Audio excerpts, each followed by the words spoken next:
¿Cómo están? Muy buenos días, bienvenidos a Noticiero Hechos en el martes 11 de mayo. Es un gusto que nos acompañe junto a la licenciada Carolina Báez en la producción, el staff número 1, un servidor, Carlos Artiga, les dice buenos días, bienvenidos, ojalá sea un martes de provecho para todos y que las cosas salgan tal cual las hemos planeado y como deseamos que salgan. Vamos a los titulares, esto es lo que tenemos preparado para ustedes a partir de este momento.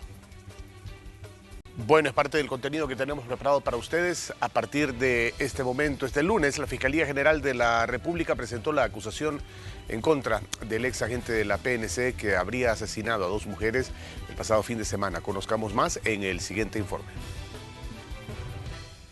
Por doble feminicidio fue acusado el ex agente de la policía Hugo Ernesto Osorio Chávez, un hombre que habría agredido sexualmente y luego asesinado a 2 mujeres, encontradas en su vivienda el pasado sábado en horas de la madrugada, en la colonia Las Flores del municipio de Chalchuapa. Por el momento, Fiscalía únicamente estaría en este momento atribuyéndole el feminicidio agravado en contra de estas 2 mujeres. Como les repito, hay investigaciones en curso y pronto estaríamos resolviendo más casos. Estamos extrayendo cadáveres, eso sí, pero todavía estamos en etapa de investigación y creemos que pronto estaríamos dando resultados. La Fiscalía presentó el requerimiento formal contra Osorio en el Juzgado de Paz de Chalchuapa. A su vez, trabaja en la investigación del caso en conjunto con la Dirección Nacional de la Mujer, ya que se podría presentar más cargos en contra del acusado por el hallazgo de otros cadáveres en el interior de la vivienda. A efecto de llevar adelante la investigación de la muerte de estas mujeres, puesto que se advierte un patrón misógino del imputado en las muertes que ocasionan las mismas. Efectivamente, nosotros estamos haciendo una imputación por feminicidio agravado y el móvil está totalmente vinculado a la misoginia.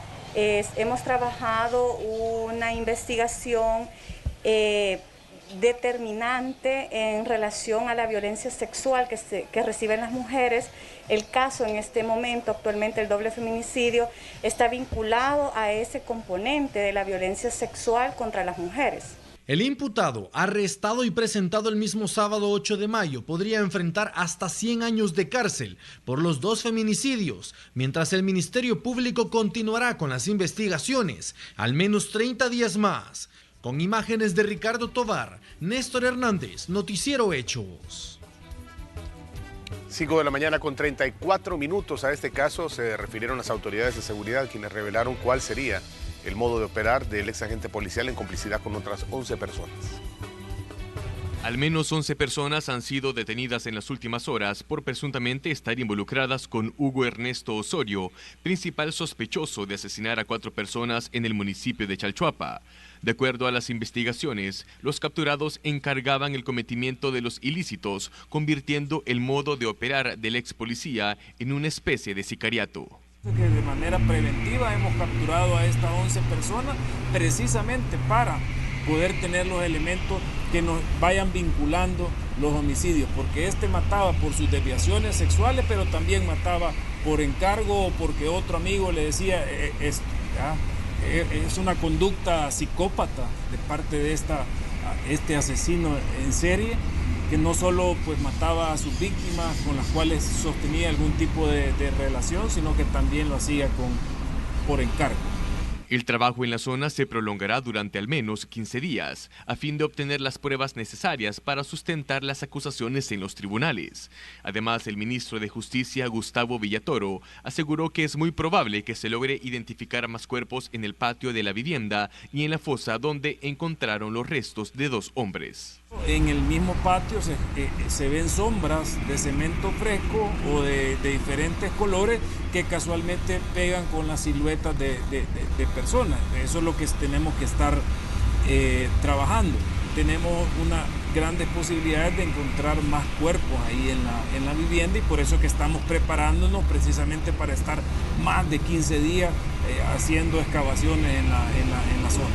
La Fiscalía General de la República presentará el requerimiento contra Hugo Ernesto Osorio, inicialmente por el asesinato de 2 mujeres. Las acusaciones pueden incrementarse según las pruebas que recolecten en los próximos días. Para Noticiero Hechos, este es un informe de Enrique López.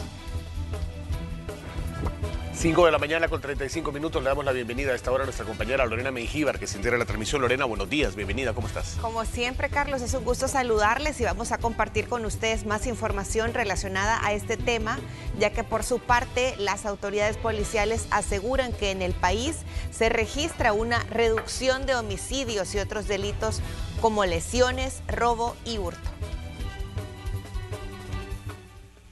Descartamos de que haya un éxodo de familias ahí en Mexicali.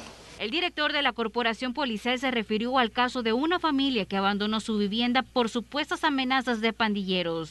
El hecho ocurrió en la colonia Santa Rosa 2 de Mexicanos. Sabemos que es una familia que la Policía Nacional Civil los acompañamos, desarrollamos actividades policiales, estamos allí dándole seguimiento a las amenazas, pero también sabemos que, y hay que decirlo, que hay algunos intereses familiares, personales, porque hay personas que ocupan este tipo de noticias criminal o este tipo de amenazas, que pueden ser amenazas bien fundamentadas o pueden tener algunos vacíos, pero las ocupan para pedir asilos en otros países. Con respecto a los homicidios, durante este año se registran 471 asesinatos versus a 479 registrados en el mismo periodo del año anterior.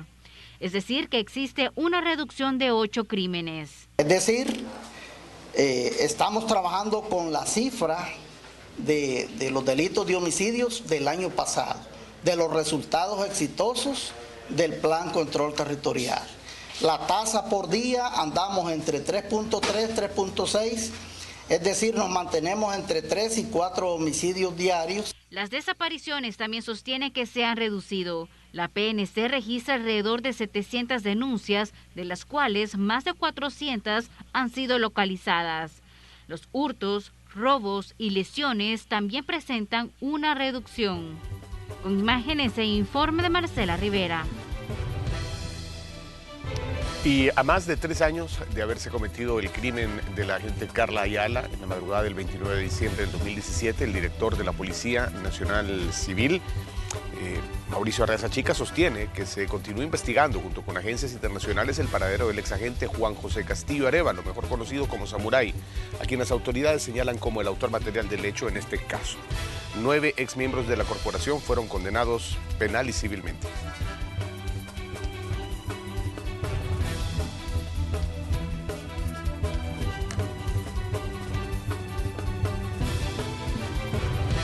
Ahora les vamos a mostrar cómo una cámara de videovigilancia captó el momento exacto cuando se registra un accidente de tránsito en el centro del municipio de Ciudad Barrios, en el departamento de San Miguel.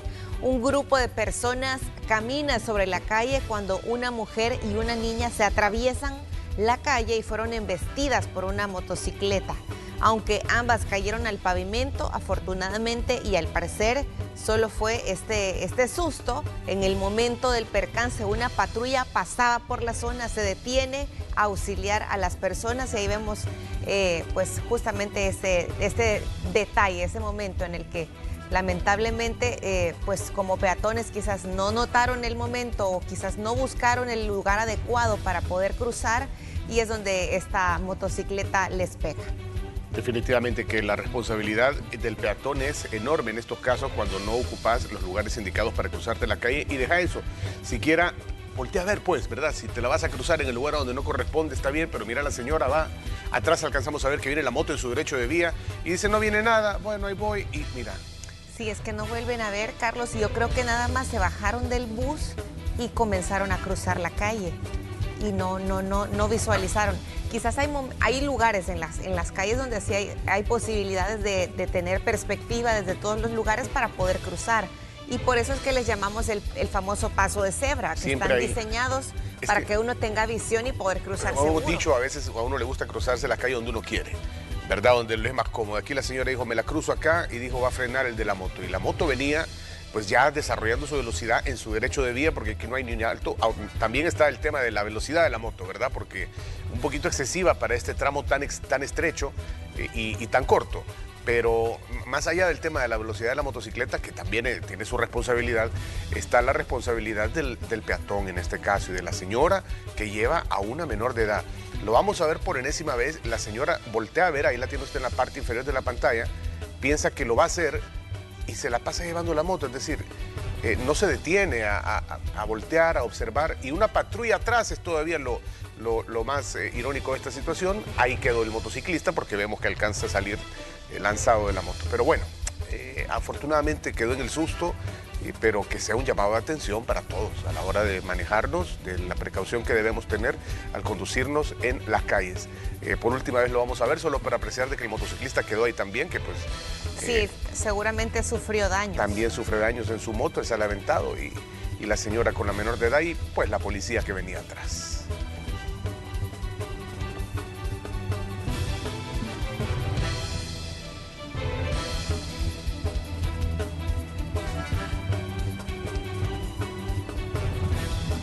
Bueno, vamos a continuar con más en esta emisión. Queremos saludar a nuestra compañera Ileana Leiva, que está en sala de redacción. Le decimos buenos días en el martes 11 de mayo. ¿Cómo estás, Ileana? Adelante. Buenos días, compañeros. Un gusto saludarlos. Efectivamente, vamos a hablar sobre los accidentes de tránsito que han ocurrido en las últimas horas, y es que también es muy importante, ya veíamos este caso de la señora que fue arrollada con la niña, bueno, y un caso similar ocurrió en Soyapango, justamente en el sector de La Coruña, y es que un hombre, bueno, precisamente ese que tenemos en pantalla, se iba cruzando la calle cuando un vehículo pues prácticamente lo arrolló.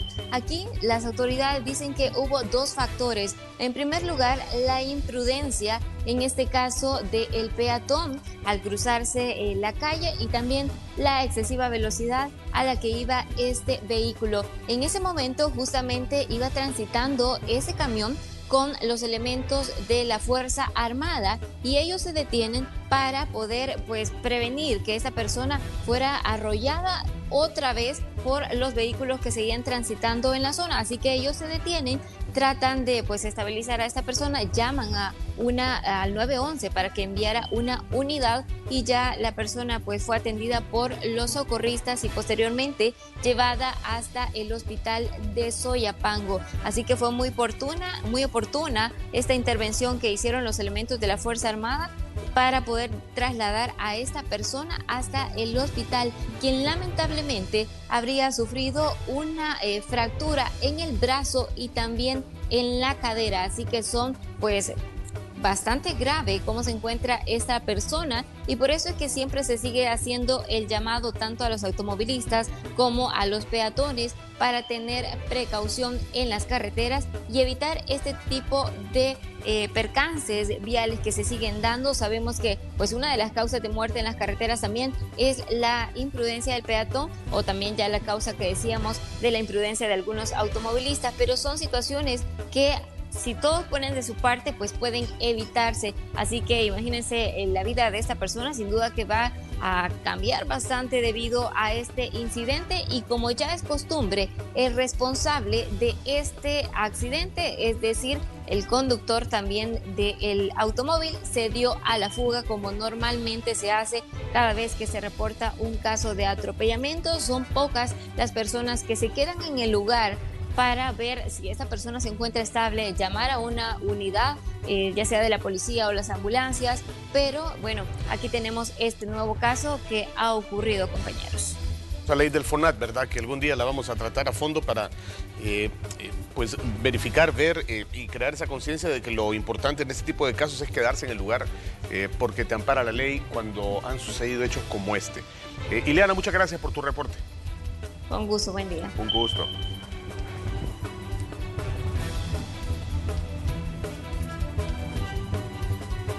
5 de la mañana con 45 minutos. También es momento de estar pendientes del tráfico vehicular. Muchas personas ahora ya integrándose de manera regular a las actividades actividades de su trabajo, y por eso estamos ya volcando nuestra atención en el movimiento de vehículos que podemos observar en la carretera panamericana, específicamente desde esta perspectiva que nos da la cámara ubicada en la azotea del edificio Bicentenario. Y bueno, a pesar, Carlos, de que son ya pues 15 minutos para las 6 de la mañana, pues sí se logra pues evidenciar que hay muchos vehículos circulando ya, a pesar de que está bien temprano. Muy temprano y ya hay bastante flujo vehicular, no son ni las 6 de la mañana, pero sí, bien decías, estamos a menos de 15 minutos de llegar a esa hora y ya hay bastante tráfico en la zona que va integrándose a Santa Elena, que es lo que tenemos en la parte inferior, y la Panamericana, que es la que se va pues cada vez más llenando de vehículos a medida el reloj avanza. Este es el panorama en la carretera Panamericana a esta hora frente al edificio Bicentenario, a la salida de Santa Elena y a la entrada del Plan de la Laguna.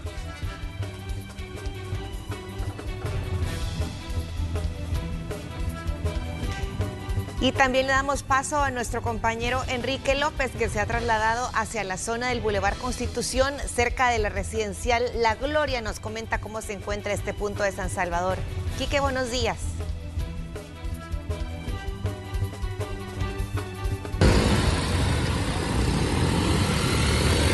Buen día, compañeros, qué gusto saludarles. Efectivamente, información de tráfico desde Boulevard Constitución a la altura de la residencial La Gloria.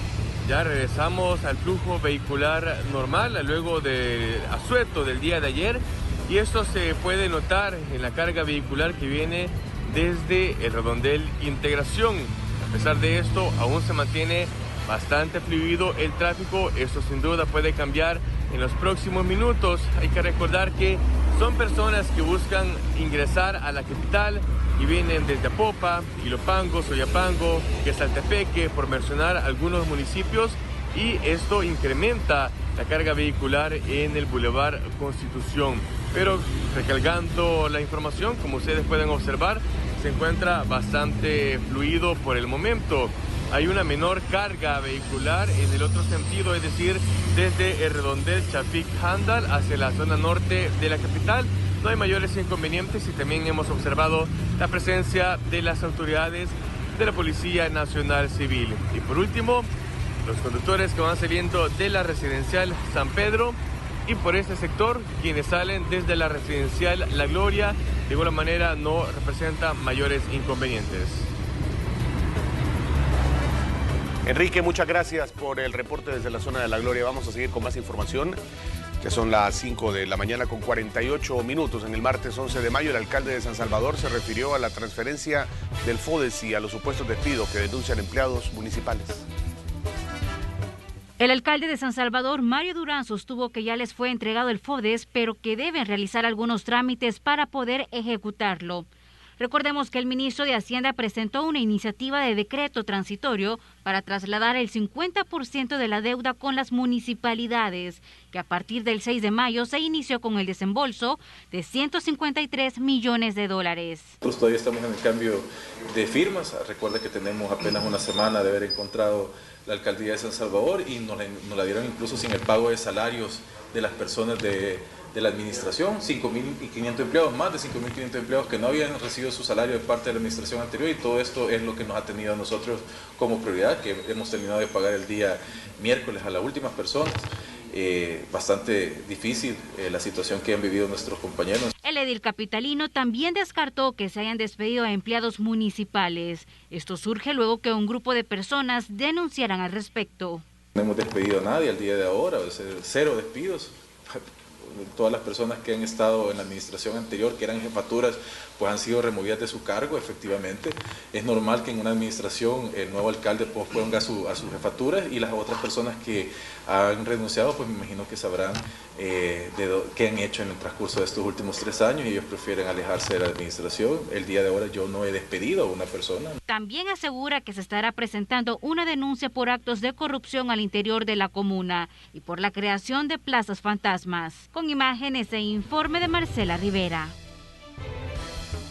Bien, y justo con Marcela Rivera es que nos vamos a enlazar. Ella nos va a dar un panorama del tráfico a esta hora, cuando faltan 10 minutos para las 6 de la mañana, y también nos dará un adelanto de su pauta, qué es lo que estará cubriendo este día martes 11 de mayo, a medida avanzamos en el quinto mes del año 2021. Nos enlazamos con ella entonces para esos efectos. Marcela, buenos días, adelante. Buenos días, Marcela. Hacemos buenos días, compañeros. En la Plaza Salvador del Mundo ya el personal se está alistando también los reos en fase de confianza que estarán ayudando a este plan de en San Salvador. Ya estamos viendo acá cuál es la situación que se mantiene. En unos minutos estará por llegar el alcalde de San Salvador, Mario Durán, para que nos dé más detalles acerca de este plan invernal que se estará lanzando este día. Vamos a ver cuál es el panorama en cuanto al tránsito vehicular para que ustedes lo tomen en consideración, y es que también podría complicarse para los próximos minutos debido a que uno de los carriles está cerrado en su totalidad debido a que es utilizado como parqueo en estos momentos. Por el momento se mantiene bastante fluido para las personas que vienen del centro de San Salvador, incorporándose a la Plaza Salvador del Mundo, como lo vemos en las imágenes, incluso también para los que vienen de el Boulevard de Constitución precisamente hacia este lugar. Bien, esa es la imagen de la Roosevelt, ¿verdad? Los que vienen de la Roosevelt, allá nos estás enseñando los que vienen de la... Ok, regresamos a la Roosevelt, quienes vienen de ahí del centro de San Salvador, Marcela. Hay un carril cerrado incorporándose, pero por ahí está la zona del Alto también, ¿verdad? El semáforo, que es el que está un poquito a tu derecha, ahí se va a volver un poco complicado, y acá también porque está reducido a 2 carriles, hay uno tomado, vemos los conos y la presencia policial. Bueno, será presencia de agentes metropolitanos también habrá, ¿no, Marcela? Miembros del CAM, y seguro habrá también de tránsito para ayudar a que esto fluya. Marcela. Así es, precisamente se mantienen desplegados los elementos del CAM, y eso para agilizar el tránsito vehicular. Y también estamos viendo que muchos de los camiones recolectores de basura se encuentran parqueados precisamente en el contorno de esa Plaza Salvador del Mundo, por lo que podría complicarse un poco la situación. Se los muestro en estos momentos por si su ruta es esta, para que salga un poco más temprano de su casa y así evita cualquier tipo de atraso. Bien, Marcela, importante también tomar en cuenta que esta actividad tendrá sus repercusiones en el tráfico de los alrededores del Divino Salvador del Mundo, y estaremos también atentos de las declaraciones del alcalde de San Salvador con relación al lanzamiento del plan invernal, que me imagino yo tendrá que ver con las acciones que estarán desarrollando las personas de la alcaldía municipal en relación a la temporada de lluvia. ¿A qué horas comienza esto, Marcela? Porque hablamos de plan invernal, seguramente, como dice Lorena, es para anunciar acciones tanto de mitigación de riesgos como plan de reacción ante emergencias, porque, bueno, lo hemos dicho aquí en la sección del tiempo muchas veces, se espera que sea un invierno muy copioso, que sea un invierno donde se rompe en temporada de huracanes el reto, ¿verdad? Así que ¿a qué horas empieza esta actividad, Marcela, antes de terminar? Fíjate que nosotros hemos sido convocados a partir de las 5:30, pero también hay que tomar en cuenta la instalación y también la llegada del alcalde de San Salvador, y que nosotros nos mantendremos pendientes. También ya se hablaba de que la época lluviosa podría empezar el 15 de mayo, y que sí se tendría abundantes lluvias para este año. Muy bien, Marcela, muchas gracias. Pues bueno, ahí estamos escuchándote a ti y escuchando el ambiente que está en la Plaza Divino Salvador del Mundo, la musicalización que se ha establecido, Lorena. Oye, están los pianitos y toda esta hora, muy bien, para pues anunciar cuál será el plan invernal este día. Bueno, saludamos a nuestro compañero Manuel Burgos también, que se integra a la transmisión. Manuel, buenos días.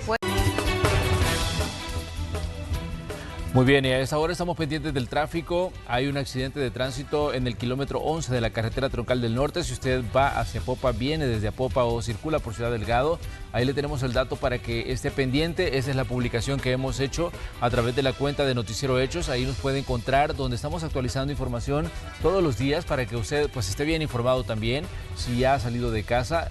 La información que hemos publicado dice: se reporta una persona fallecida en un accidente de tránsito sobre el kilómetro 11 de la carretera troncal del norte a la altura de Apopa en sentido hacia San Salvador.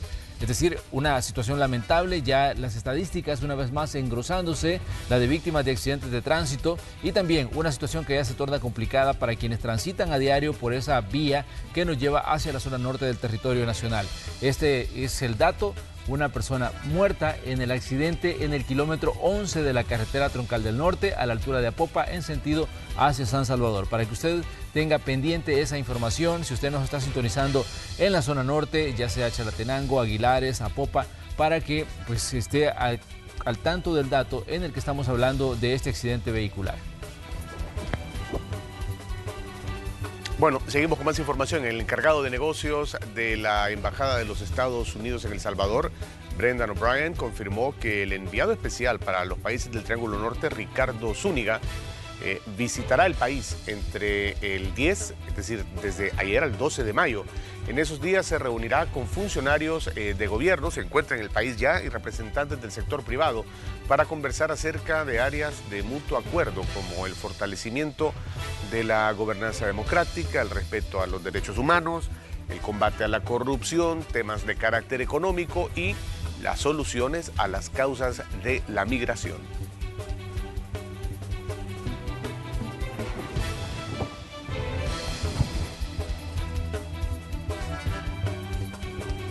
Y también les comentamos que El Salvador está listo para ayudar con vacunas para los municipios hondureños que lo han solicitado.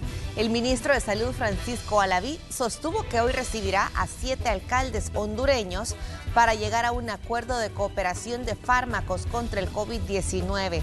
Honduras ha recibido 2 lotes para inmunizar a la población, el primero de 6,000 dosis y el segundo de 186,000. El hecho de tener la reunión con estos 7 alcaldes es muy importante porque aquí se definen pues las cantidades, las poblaciones y por supuesto cuál va a ser el apoyo que el país va a dar. Además, conocer cuál es el ente regulatorio y cuáles son las decisiones regulatorias que tiene el país de Honduras para poder realizar todo el proceso, dependiendo de la cantidad poblacional de esos municipios, dependiendo de cuántos son aquellos que pertenecen precisamente a los grupos vulnerables, personas arriba de 60 años, personas con enfermedades crónicas, pues vamos a poder tener ese consolidado, el número de vacunas que se va a poder apoyar en este momento que más lo necesita el pueblo hondureño. Bien, y ahora les vamos a mostrar el momento justo en el que llegan en horas de la tarde del día de ayer a la frontera de El Salvador los 7 alcaldes de lo que estaba hablando el ministro, que esta tarde pues tienen previsto reunirse con el ministro de Salud, es decir, ya martes van a estar junto al doctor Alaví para abordar el tema de la donación de vacunas contra la COVID-19 que solicitaron al presidente de la República, Nayib Bukele, a través de las redes sociales. Los 7 alcaldes se registraron en aduanas en la frontera salvadoreña y cruzaron el país bajo todas las medidas sanitarias. Ahí tenemos justo la imagen cuando ingresan desde Honduras a El Salvador para reunirse pues con los personeros, con las autoridades de salud de El Salvador, para hablar de esta situación que es grave para Centroamérica, la lucha contra la COVID-19 y la necesidad de vacunas en algunos poblados hondureños.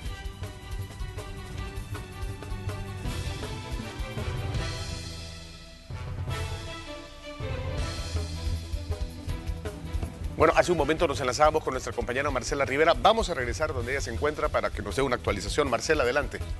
Confianza, parques, plazas, desechos sólidos, desarrollo urbano y otras instancias que nos van a estar colaborando. 1,000 personas trabajando a diario en la limpieza de estas zonas.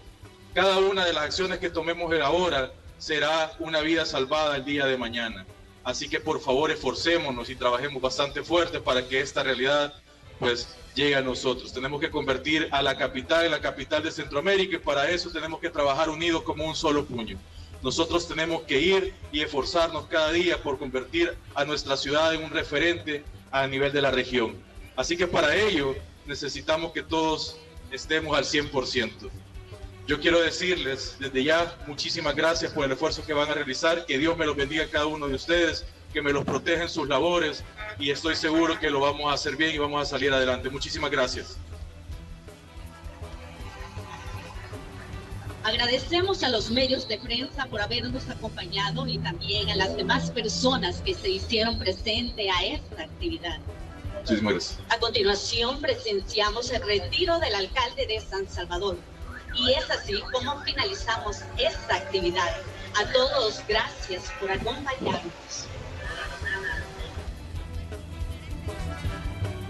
Muy bien, tenemos actualización sobre lo que está ocurriendo en la Plaza Alrededor del Mundo y el inicio de esta jornada temas que son importantes porque estamos hablando de que prácticamente la temporada invernal está comenzando y esto pues genera situaciones como inundaciones en calles debido a la acumulación de basura, genera emergencias debido a las situaciones que se dan en carretera. Así es que es importante que se desarrollen actividades de mitigación, que se desarrollen actividades de limpieza y qué bueno que en esta ocasión pues ese trabajo va a ser reforzado. Se está lanzando un plan de lucha contra las emergencias que puede generar, en este caso, la lluvia y la acumulación de basura en las calles.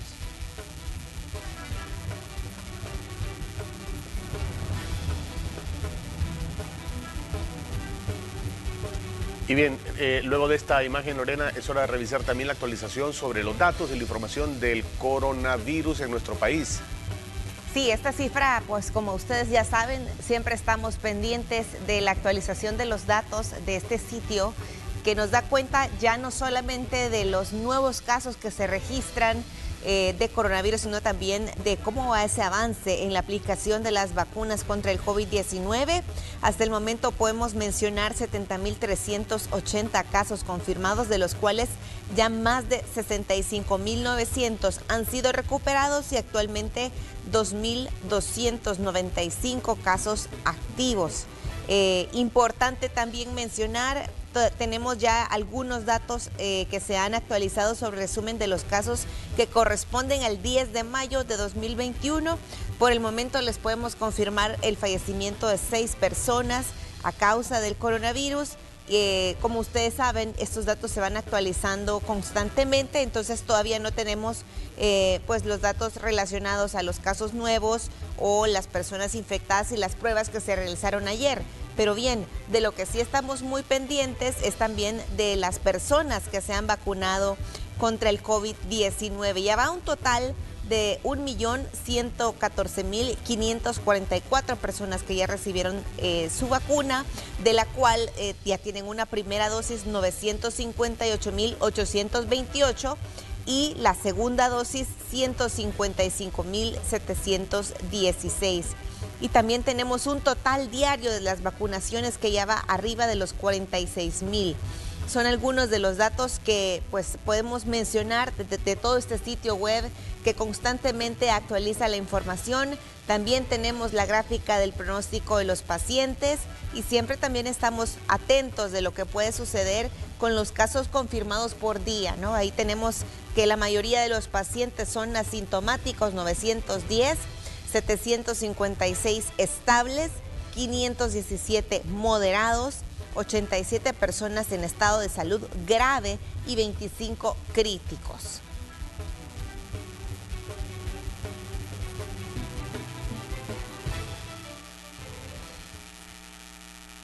Las ganas de empezar el día son tu mejor gasolina. DLC, juntos llegamos más lejos. Presenta. Y gracias a DLC nos enlazamos con nuestro compañero Enrique López y una actualización del tráfico a esta hora. Quique, adelante.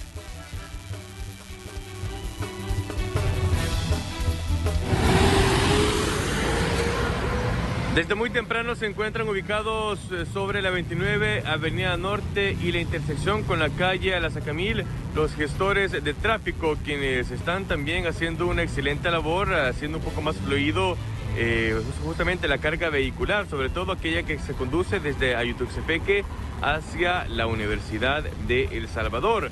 Vemos también a muchas personas que están abordando de las diferentes unidades de transporte colectivo que circulan en este municipio. Por ejemplo, esta es la ruta 44 que llega hasta Antiguo Cuscatlán. Ahora, regresando al tema del tráfico, no hay problema para circular, al menos a esta hora de la mañana. Lo que sí hay que tener mucho cuidado, los conductores, por favor, reducir la velocidad en este tramo de la 29 Avenida Norte frente a los centros comerciales. Esto debido a que muchas personas, pese a que existe una pasarela, hacen el cruce de la calle sin utilizarla. Esto es algo bastante peligroso por la gran cantidad de vehículos que transitan a esta hora. Así es que para que usted tenga mucha precaución, pero por lo demás no hay mayores problemas para que usted pueda transitar si se dirige hacia el sector del Boulevard de los Héroes y la Universidad de El Salvador. Que muchas gracias por la actualización del tráfico. Todos los días tenemos algo que nos motiva. Nos motiva a dar un buen servicio. Nos motiva a recorrer más kilómetros y compartir más experiencias. Nuestra motivación es saber que nuestro trabajo te ayuda a lograr tus metas. Para tu carro, DLC es la mejor gasolina. Gasolineras DLC. Juntos llegamos más lejos. Las ganas de empezar el día son tu mejor gasolina. DLC. Juntos llegamos más lejos. Presentó. Muy bien, vamos a hacer un repaso rápido por algunas de las informaciones que usted debe conocer en el inicio de la jornada en ese día martes, ya 11 de mayo. Le contamos, el cuerpo de bomberos extinguió un incendio en un camión de volteo en el kilómetro 28 de la autopista Comalapa, esto a la altura de Olocuilta. El fuego, según se dijo, se originó en las llantas traseras del camión por el recalentamiento de las fricciones. Por fortuna, y de acuerdo a los reportes, no hubo víctimas, solamente los daños materiales. Y otro incendio se registró en las instalaciones de la Asociación de Estudiantes de Ingeniería en el campus de la Universidad de El Salvador. Según el cuerpo de bomberos, que logró evitar que el fuego se propagara, la causa fue una sobrecarga en el cableado eléctrico. Y también le contamos que un motociclista, quien no pudo ser identificado, murió luego de chocar contra un camión, esto en el kilómetro 55 de la carretera antigua Zacatecoluca. Según las autoridades, el conductor de la motocicleta invadió el carril contrario y pues esto fue la causa del accidente que le costó la muerte.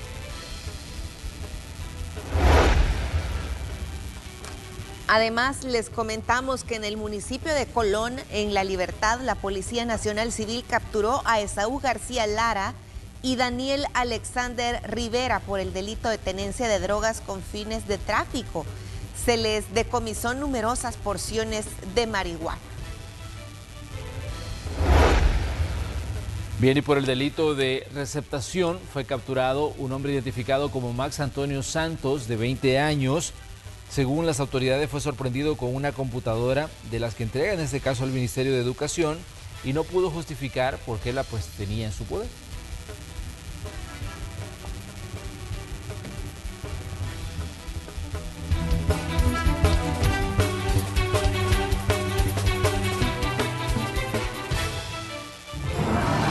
No dejes que el monstruo de la gripe gane la batalla.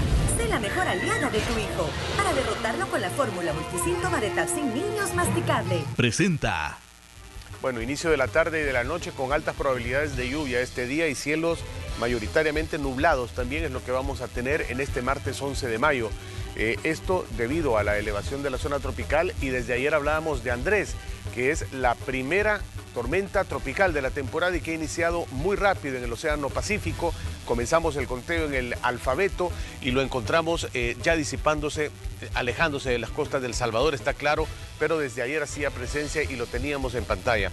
La zona de convergencia luce un poquito alejada de nuestras costas, pero con la posibilidad de acercarse en lo que vamos a ir avanzando en el día, y esto va a arrastrar mucha humedad y también la posibilidad de que tengamos más nubosidad en nuestro país a medida avancemos en la mañana y sobre todo en la tarde-noche del día martes.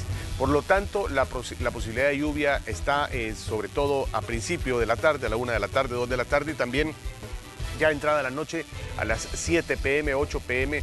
se esperan también algunas precipitaciones en diferentes lugares de nuestro país, con énfasis en la zona, en la cadena volcánica, en la zona costera, en la zona occidental, donde y en la zona norte del país, donde muy probablemente vamos a tener presencia de fenómenos lluviosos, de lluvias. Lo vamos a verificar ahora en el gráfico para observar si ahí aparece también instalada la posibilidad de lluvia o si tenemos nada más parcialmente nublado, que serán los dos por donde nos vamos a estar manejando. Bueno, parcialmente nublado, pero sí la presencia de lluvia llega para miércoles, jueves y viernes e incluso podría ser para este día sin ningún problema, con máximas y mucho calor también debido a la nubosidad entre los 31 y 33 grados y la mínima que no bajará de los 20 grados centígrados para esta semana. Pues tenemos ya proyección hasta el viernes y para este día también, que se convierte desde ya al ver la temperatura en el día más caluroso de la semana, al menos es lo que nos arrojan las proyecciones para la sección del tiempo. Y ahora tenemos una importante recomendación, porque si estás buscando servicios de salud confiables o si llegaras a enfrentar alguna emergencia médica, te invitamos a confiar 100% en Hospital Climosal. Porque desde 1978 se han esforzado por brindar los mejores cuidados y atención médica que necesites. En Hospital Climosal son pioneros en servicios de salud y emergencia las 24 horas al día, los 7 días de la semana, asegurándonos de esa manera profesionalismo, tecnología de punta y una variedad de servicios enfocados en mejorar nuestra salud. Tu familia merece lo mejor, por eso ya sea de forma preventiva o por una emergencia, confía en Hospital Climosal. Para más información o para hacer ya tu cita médica puedes llamar al 22 28 88 77 de Hospital Climosal. Muy bien, vamos a continuar monitoreando el tráfico en esta mañana de martes. Vamos a conocer cómo está en desarrollo ya la circulación vehicular. Vamos con el reporte de Marcela Rivera. Marcela, te escuchamos. Muy buenos días nuevamente. Pues qué bueno que estás con nosotros. Bueno, compañeros, ahora les voy a mostrar cómo se encuentra el tránsito vehicular en la avenida Jerusalén. Como lo estamos viendo en las imágenes, hay una carga vehicular bastante importante, aunque por el momento no representa ningún tipo de problemas al momento de pasar por esta vía. Es decir, tanto para las personas que ya están buscando el redondel más Ferrer o los que ya buscan incorporarse hacia la carretera panamericana. Recordemos que en el sentido que conduce también hacia el Paseo General Escalón también tiende a complicarse la situación vehicular, para que si usted va a transitar por esta vía, revise antes de incorporarse y así pueda tomar algunas rutas alternas. Les muestro también cómo se encuentra el Boulevard Monseñor Romero para los que ya se dirigen hacia el occidente del país. Estamos viendo tránsito vehicular bastante fluido y de igual forma para los que ya se dirigen hacia el Boulevard de los Próceres. Les muestro un poco más adelante para que ustedes vean cuál es la situación que se mantiene en este punto, que por cierto también tiende a complicarse, especialmente si usted se dirige hacia el sector del Boulevard de los Próceres. Muy bien, Marcela, gracias por el reporte. Ahí estamos pendientes de esa información y de otras que están en desarrollo en esta mañana. Ya les reportábamos un accidente en la zona de la Troncal del Norte, en el kilómetro 11, lo estábamos reportando más temprano, que se suma a toda la cobertura que estamos haciendo como todos los días de las situaciones del tráfico. Gracias, Marcela. Despierta y disfruta todo el sabor de los desayunos de Pizza Hut. Ahora el segundo desayuno te queda a mitad de precio. Presenta. Ya son las 6 de la mañana con 30 minutos. A esta hora establecemos contacto con nuestra compañera Iliana Leiva. Nos tiene un nuevo reporte del tráfico. Iliana, adelante.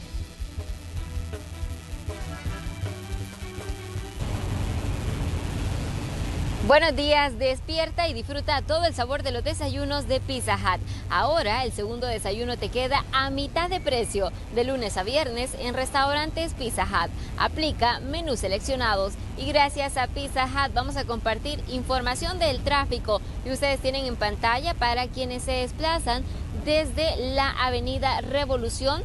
Sabemos que muchos de ellos vienen desde la Alameda Manuel Enrique Araujo o de la carretera panamericana, pero en estos momentos están trasladándose hasta la zona, están trasladando sobre la zona rosa para llegar al redondel Italia y posteriormente muchos se incorporan hasta la calle El Pedregal, donde podemos ver que se mantiene bastante fluido en ambos sentidos, pero también está quienes siguen sobre el redondel y se incorporan a la avenida Revolución, pero en el sentido buscando hasta la carretera panamericana para llegar a Santa Tecla, por ejemplo. Así que vemos que es un panorama bastante favorable a esta hora. Con estas imágenes yo regreso con ustedes. Buen día para todos. Despierta y disfruta todo el sabor de los desayunos de Pizza Hut. Ahora el segundo desayuno te queda a mitad de precio. Presentó. Bien, y con este reporte de Ileana Leiva nos vamos a la pausa comercial y cuando regresemos vamos a conversar en el espacio de la entrevista con el exdiputado Juan José Martel. Vamos a evaluar algunas situaciones que están ocurriendo a nivel político en El Salvador y otros que tienen que ver con relaciones internacionales. Así que le invitamos a ustedes que se queden con nosotros. Volvemos enseguida.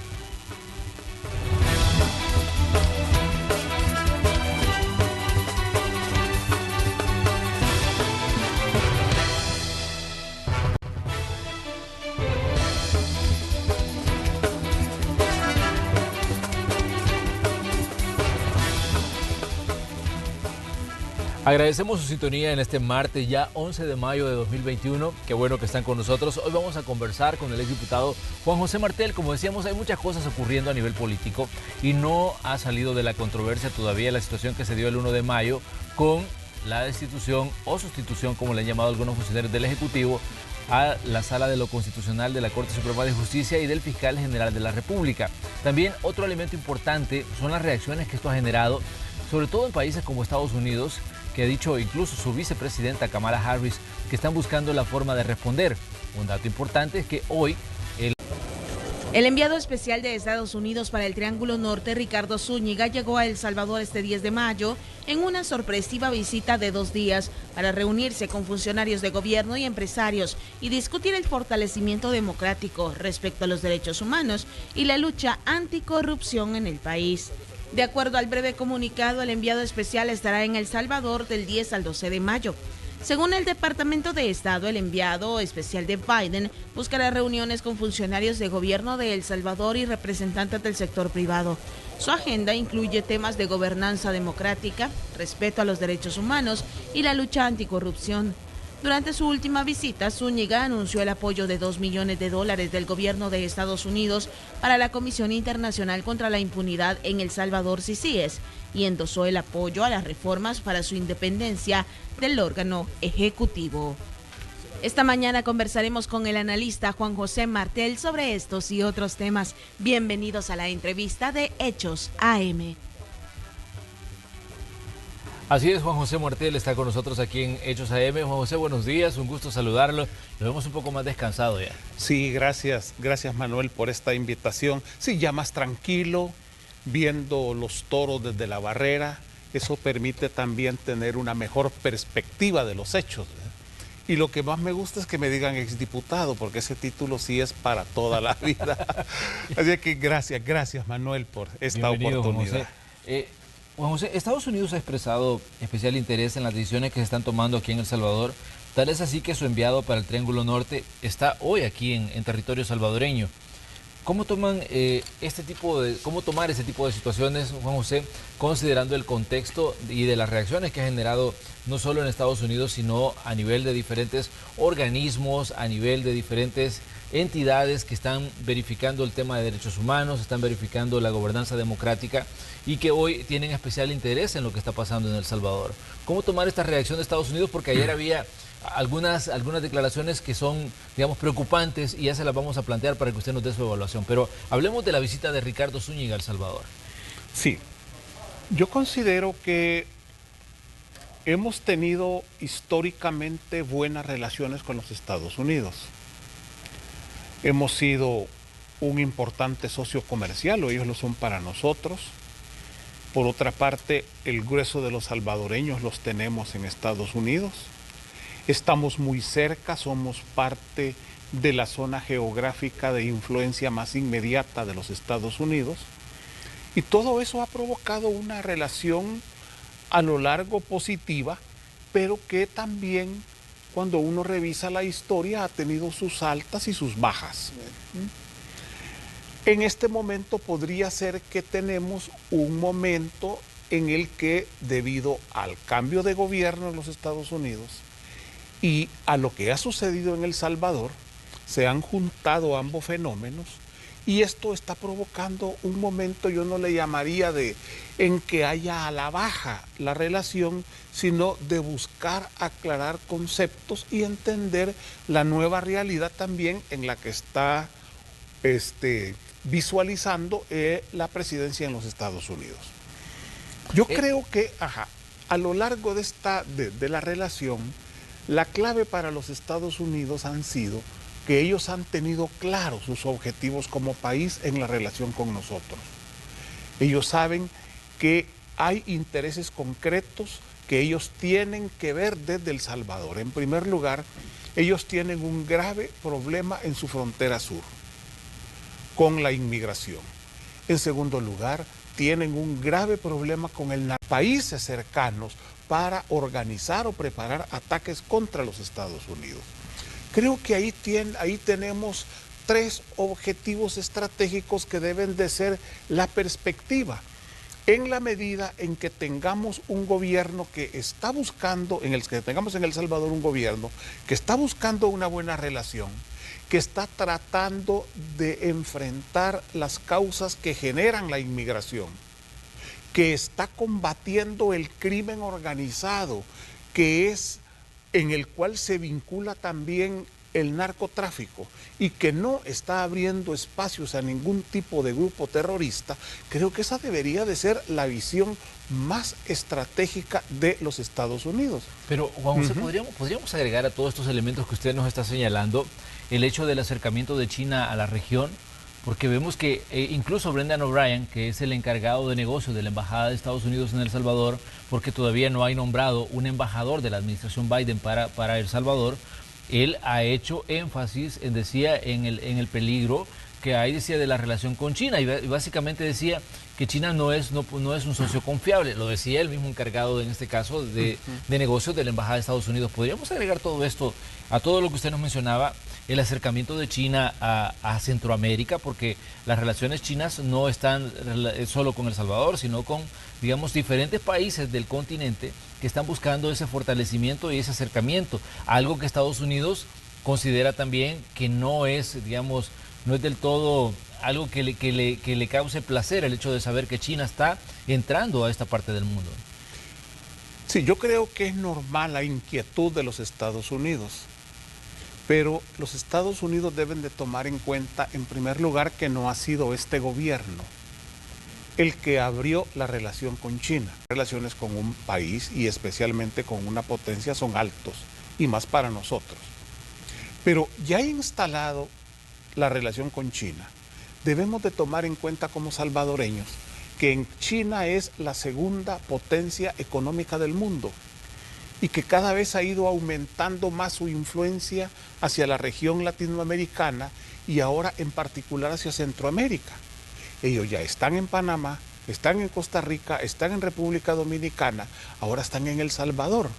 Ni siquiera comenzaron por El Salvador, sino que somos el último país de este grupo que ha abierto relaciones con China.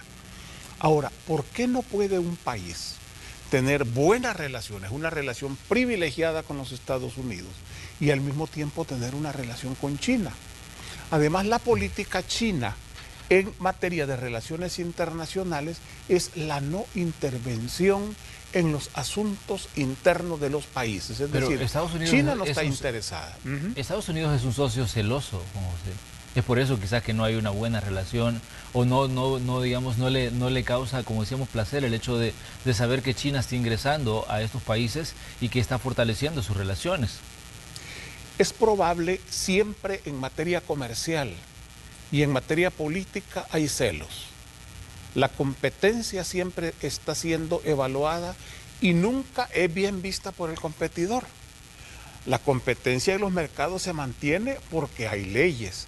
Y las leyes son una especie de norma supra que está por encima de los intereses, pero toda persona ve en un competidor una relación, tiene con un competidor una relación tensa, por lo tanto es normal que haya una relación tensa entre los Estados Unidos y China, pero El Salvador como país tiene sus propios intereses. Y yo creo que los salvadoreños estamos claros que el interés fundamental en nuestra relación, por lo histórico y por las condiciones que he señalado anteriormente, es con los Estados Unidos. Con China, ahí están. Nos vendieron vacunas. En un momento en que las vacunas estaban escaseando en el mundo. Sí. Nos han vendido una cantidad importante de vacunas. Es decir, ¿por qué íbamos a dejar de hacer ese tipo de negocios con ellos? Pero por otro lado, aquí tenemos, no menciono los nombres, pero ya tenemos verdaderas cadenas casi de supercitos en la que venden puro producto chino. Los chinos han estado presentes al menos en la última década y media, o al menos en la última década, en la economía del país. Lo que estamos haciendo es formalizando esos procesos que se daban por otras vías, que se daban con más dificultades por la ausencia de relaciones diplomáticas con ellos. Ahora eso se vuelve mucho más fácil, es mucho más preferencial y de eso se beneficia el país. La gente no va a comprar más productos chinos ahora que antes, sigue comprando lo mismo, pero la relación comercial ahora es con mayores ventajas y con mayor seguridad para el empresario salvadoreño. Entonces, ¿por qué renunciar a esas posibilidades? Yo creo que los Estados Unidos, en primer lugar, están con el celo de un gobierno demócrata que llegó con dificultades y que ha llegado a tener relaciones con un país cuyo gobierno había estado organizando una muy buena relación con el gobierno anterior en los Estados Unidos. Claro. Y eso les ha dolido, y hay que decirlo, pero eso es positivo, porque las relaciones del Salvador tienen que ser con los Estados Unidos, no con un partido o con un gobierno. En un momento dado era Donald Trump el presidente. Sí. Pues hombre, con él había que tener buenas relaciones. Ahora eso ha cambiado, ahora es Biden, pues hombre, hay que tener con él las mejores relaciones. Creo que estas cosas hace falta madurez para poderlas ver. ¿Por qué? Porque el interés está latente. La prueba es, en 2 ocasiones ha venido el señor encargado del Triángulo Norte. Y además de eso puede cometer equivocaciones porque él tiene que evaluar con qué sector de la sociedad civil se está entendiendo. Pero ¿cómo interpretar en esta situación que se ha dado a partir del 1 de mayo, Juan José, declaraciones como por ejemplo de la vicepresidenta de Estados Unidos, Kamala Harris, cuando habla de que su país va a buscar la forma de responder a El Salvador por las decisiones que están tomando en materia democrática, refiriéndose en este caso a lo que pasó con la Sala de lo Constitucional y a lo que pasó en este caso con el fiscal general de la República? Sí, no, ellos han comprado el discurso de que se violó la Constitución, de que vamos a la inestabilidad política y que vamos hacia un régimen autoritario. Eso es lo que pasa, han comprado ese discurso, que es el discurso de los grupos de derecha y es el discurso de los que perdieron las elecciones del 28 de febrero. Lo han comprado. ¿Qué sucede? Lo que sucedió fue que la Asamblea Legislativa, en el uso de sus potestades soberanas, hizo por la vía constitucional la sustitución de funcionarios que estaban claramente violando la Constitución de la República. No hay procedimiento constitucional para hacer eso. La Constitución es muy clara. Se necesita fundamentar los hechos que lo presentaron en la pieza de correspondencia y que exista la mitad más uno de los votos. En derecho, dicen los abogados, yo gracias a Dios no lo soy, en derecho, dicen los abogados, las cosas se deshacen de la misma forma en que se hacen. Ellos habían sido electos por la Asamblea Legislativa, habían sido electos por los 2/3 de los votos. Esas 2 formalidades, que son las que de manera expresa señala la Constitución, se cumplieron. Y en la pieza de correspondencia se fundamenta y se presentan las pruebas de las violaciones a la Constitución política, de actos arbitrarios que se cometieron, y en el caso del fiscal se comprueba su participación en un partido político. Es decir, estaba todo claro. Ahora, imagínense que hubiera sido de otro modo. Le voy a contar una historia reciente. Claro. En el 2009, la Sala de lo Constitucional fue electa en Casa Presidencial. Y ahí participaron el presidente y sus principales ministros, los jefes de los partidos políticos, y llevaron de adorno unos cuantos diputados. Ahí tomaron la decisión en Casa Presidencial, que solo la fueron a formalizar a la Asamblea. Y eligieron a 2 magistrados que no estaban en los listados que habían llegado, los listados originales. 2 o 3 años después, la Asamblea decidió iniciar un estudio para ver si no habían irregularidades en esa elección. ¿Y qué hizo la Sala de lo Constitucional? Declaró inconstitucional esa comisión que iba a investigar la forma en que había sido electa la sala. Es decir, se autoblindaron. Por lo tanto, no había en esta ocasión otra forma de hacerlo. Incluso en el momento en que estaban siendo ellos depuestos, ya habían elaborado un documento de más de 29 páginas. No sé cómo hicieron para en pocos segundos hacer ese razonamiento en el cual ya estaban declarando inconstitucional su misma destitución. Ellos han sido juez y parte, pero por otra parte creo que había demasiada inseguridad jurídica. La seguridad jurídica en el país parte del respeto a la Constitución de la República, esa es la base. Y a la Constitución de la República se respeta en base a su texto, que es lo que juramos todos los funcionarios cuando tomamos posesión de nuestro cargo, cumplir y hacer cumplir la Constitución de la República acorde a su texto. Ellos habían comenzado a variar y a hacer modificaciones de hecho al texto de la Constitución, haciendo interpretaciones que no eran parte de la misma e incluso contradiciendo su espíritu. Lo que sucede es que lo habían hecho en el campo político y ahí se veía bonito. Espérese que llegaran a lo económico y ahí vamos a ver cómo iban a brincar estos señores. Al calor de lo que ha pasado con la Sala de lo Constitucional, ha habido declaraciones, por ejemplo, en las que se señala que el FMLN hubiera querido hacer lo mismo, pero que no pudo o no tuvo, digamos, la fuerza para hacerlo en determinado momento, cuando tenía constantes choques con la Sala de lo Constitucional, donde están los magistrados que usted también señalaba que se señaló en determinado momento que habían sido electos de forma irregular. En este caso hablamos de Rodolfo González y hablamos de Belarmino Jaime. Exactamente. Que se dijo que no estaban en los listados, que después fueron agregados y que había mucho que hablar respecto a ese tema. ¿Y cómo leer esto, por ejemplo, cuando se dice el FMLN quiso hacer lo mismo, pero no se atrevió o no encontró, digamos, la suficiente fuerza para poder hacer lo mismo? O quizás por la correlación de fuerzas que tenía en la Asamblea que no le permitía. Yo creo que si el FMLN lo quiso en algún momento, tenía un problema de correlación de fuerzas.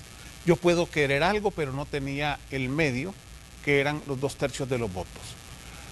No nos olvidemos, por ejemplo, para ponerle otro ejemplo. Claro. La Sala de lo Constitucional, en una sentencia que no tenía nada que ver, que tenía que ver con un crédito,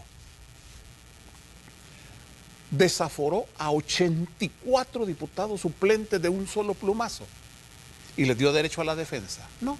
Ni siquiera era parte de la solicitud que había hecho el demandante. El demandante lo que estaba pidiendo era la inconstitucionalidad de un crédito de no sé cuántos miles de millones. Y ellos no solo declararon inconstitucional eso, sino que declararon inconstitucional la elección de los 84 diputados y le dieron derecho de defensa. De repente llegaron en la tarde y en la noche ya no eran diputados. ¿Quién, dónde saltó, cuánto saltaron las organizaciones de la sociedad civil? No, al contrario, aplaudieron, dijeron que era bueno. Otro caso, cuando ellos también destituyeron a 5 magistrados de su misma sala, de la misma Corte Suprema de Justicia, y le dieron derecho a la defensa. Simplemente lo destituyeron, dijeron que no eran constitucionales y le ordenaron a la Asamblea Legislativa que volviera a elegir a otros. Es decir, se habían convertido en un suprapoder que estaba generando inseguridad. Y fíjese que mientras tocaban a los políticos no era problema, ¿verdad? Pero ¿qué pasa cuando hubiesen comenzado a entrar a interpretar los temas económicos? Entremos a ver cómo está eso del máximo de 200 y tantas hectáreas de tenencia de la tierra. Veamos cómo está eso de la propiedad privada en función social. Es decir, y de repente llega un grupo de magistrados con una visión distinta a esto y comienza a hacer temblar este país. Lo que pasa es que como la inseguridad era en el campo político, y el campo político es la infraestructura de la sociedad, no es el fondo, no es su estructura económica, todos contentos. Yo diría que al contrario, con estas decisiones tenemos la posibilidad, si lo vemos en una perspectiva diferente, de comenzar a construir un verdadero sistema de seguridad jurídica en el país, basado en el texto de la Constitución de la República. Si no nos gusta la Constitución, hombre, hay que reformarla. Hay un procedimiento para hacerlo. Hay en este momento una comisión liderada por el vicepresidente, con instrucciones del presidente Nayib Bukele, que está trabajando una propuesta seria. Y han habido cientos de aportes de distintas organizaciones, de ciudadanos en lo particular, para construir una propuesta de reforma a la Constitución. Esa es la vía. Si yo creo que la Constitución ya es obsoleta en algunos de sus aspectos, si creo que necesita modernizarse y modificarse, hay que irse por la vía legal y no por la vía de las interpretaciones, que además de eso no son en base al mismo espíritu constitucional, porque la misma Constitución dice que para ser interpretada se hace en base a los audios y a los documentos que en su momento sirvieron de base en la constituyente. Juan José, a todas las declaraciones que se han dado en torno a lo que pasó con la Sala de lo Constitucional y a las reacciones que se han dado en la Unión Europea, en Estados Unidos, se suma la de una ex embajadora, en este caso la Mari Carmen Aponte, que daba declaraciones y ayer decía algo que le toca directamente el bolsillo y la estabilidad a muchas familias de este país. Ella decía de que Estados Unidos podría responder en determinado momento, y ella dice, yo he oído, y mencionó en diversas ocasiones que ha oído, y pues ha oído mucho, ¿no? En el sentido de que dice de que en Estados Unidos algunos congresistas están buscando bloquear, por ejemplo, los beneficios que se le puede dar a la gente del TPS por la situación que se ha dado aquí en El Salvador. También decía de que incluso se podría bloquear el tema de las remesas hacia El Salvador. ¿Cómo interpretar primero estas situaciones que dice que la embajadora ha escuchado y luego cómo interpretar la participación de ella en este debate que se está dando aquí en El Salvador? Yo creo que Mari Ponte es una persona a quien respeto mucho, conoce El Salvador. Creo que desarrolló un buen papel como embajadora. Y en ese sentido es respetable todo lo que dice. Pero considero que los Estados Unidos deben de verlo en función de sus intereses. Creo que por primera vez pueden comenzar a garantizar intereses en la región. ¿Qué quieren los Estados Unidos? Gobiernos como el de Honduras, ineficientes, ineficaces, corruptos, vinculados al narcotráfico, en que el mismo hermano del presidente de la República acaba de ser condenado a prisión en los Estados Unidos por narcotráfico. ¿Qué quieren? Estados como el de Guatemala, que prácticamente han sido cooptados en muchas de sus áreas por el narcotráfico, y el narcotráfico controla importantes zonas del territorio guatemalteco, y esto más que todo vinculado a la corrupción de sus gobiernos, a la debilidad del Estado y a su cercanía con México. ¿Eso quieren? Aquí estamos haciendo en esta pequeña nación un esfuerzo para comenzar a revertir las cosas, para comenzar a caminar por la ruta del desarrollo. Los Estados Unidos nos ha brindado mucha ayuda, y esa ayuda en muchos de los casos no ha llegado a los necesitados. Ha habido casos de corrupción. Ellos han tenido cada vez más que ir poniéndole condiciones y cercos a la ayuda para evitar que se la roben. Eso les gusta. Yo creo que deben de entender que así como ellos llegaron y están gobernando, aún en contra de muchos de los pronósticos, pero que ganaron las elecciones y son todavía, me atrevería a decir, un nuevo gobierno, también nosotros estamos tratando de romper con el pasado. Creo que cada país tiene su realidad y yo respeto mucho, pero ya eso de las amenazas, es que el problema es que a nosotros ya nos han amenazado tanto. Yo recuerdo cuando Chafik Handal era candidato a la presidencia en el 2004 contra Tony Saca, y una de la publicidad era una carta de un salvadoreño en Estados Unidos que se la hacía a su madre, donde le decía que era la última ayudita que le estaba mandando, porque si ganaba el comunista de Chafik Handal, me refiero al padre, ¿verdad? Al verdadero Chafik, sí. si ganaba Chafik, aquí iba a venir el comunismo y los iban a sacar a todos. Siempre nos han querido vender el terror y la gente en ese momento creyó que era cierto. Y ya ahora la población ya se blindó, y eso es importante que lo entienda doña Mari Ponte. Los salvadoreños ya nos blindamos contra las amenazas de que nos están tirando las 7 plagas de Egipto. Ya se acabó esa parte de la historia. Los salvadoreños estamos en una actitud muy responsable, Mari Ponte. Nosotros sabemos que usted es una persona seria, conocedora del país, y la invitamos a que ese cariño que le tiene al Salvador lo haga realidad sobre la base de ver los cambios que están ocurriendo en El Salvador. Estamos iniciando una nueva ruta. Todo cambio genera resistencia, Manuel. Todo cambio genera resistencia. Y la resistencia más fuerte está en los grupos que se ven afectados por él, en los grupos cuyos intereses se sienten dañados al haber un cambio.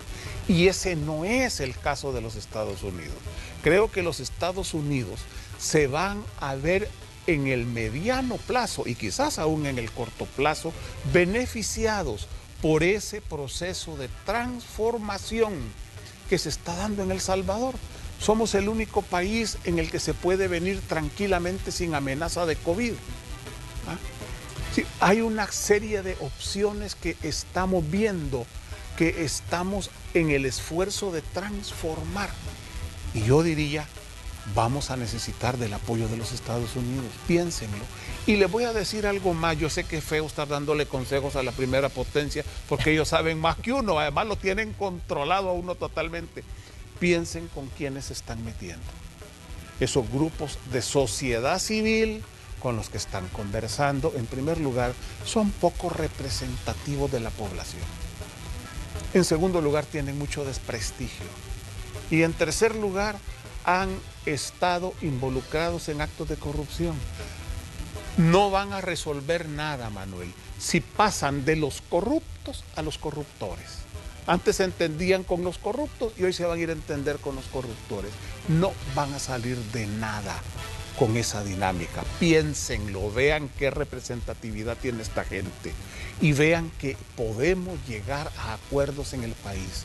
El país necesita de grandes acuerdos, pero tenemos que tomar en cuenta que somos una inmensa mayoría en El Salvador los que estamos empujando este esfuerzo de cambio. Vamos a hacer una pequeña pausa comercial y cuando regresemos continuamos con nuestra conversación con Juan José Martel, exdiputado de Cambio Democrático y quien está analizando algunas de las situaciones que se están dando junto a nosotros en esta mañana ya de 11 de mayo. Vamos a la pausa, volvemos enseguida.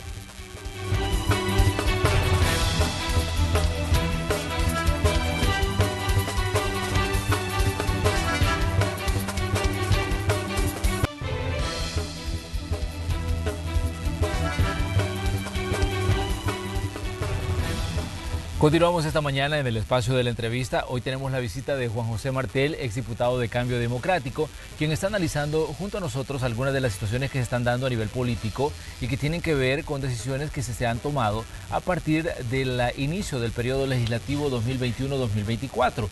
Sabemos que la Asamblea Legislativa tomó posesión el 1 de mayo y una de sus primeras decisiones fue sustituir a la Sala de lo Constitucional, sustituir al Fiscal General de la República, dando paso a una controversia que ha llevado a que haya reacciones no solo aquí en El Salvador, sino también en el exterior. Hemos visto las reacciones, por ejemplo, de la Unión Europea. Hemos escuchado las declaraciones que ha dado en este caso la vicepresidenta de Estados Unidos, Kamala Harris, y todo el análisis que se está haciendo respecto a las situaciones que se están dando aquí en El Salvador. Juan José, en su experiencia legislativa, ¿cuál considera usted que es el rumbo que está tomando en este caso un órgano de Estado como la Asamblea Legislativa? Está de más decir que la Asamblea es un órgano que no goza o no gozaba de la aceptación de los salvadoreños, que es un órgano que ha estado en la crítica y de hecho, bueno, usted ha estado subido en esa ola y sabe lo que ha estado ocurriendo respecto a la reacción de la gente y la relación que ha tenido el ciudadano con un órgano como la Asamblea Legislativa, que ha sido una relación un tanto de desprecio y de desdén hacia el trabajo y todo lo que suene al legislativo. Bueno, yo veo una Asamblea Legislativa que su misión en estos próximos años debe de ser armonizar la relación con el Ejecutivo y ganar su propio espacio de personalidad y recuperar su credibilidad. Creo que ahí hay tres elementos que son fundamentales.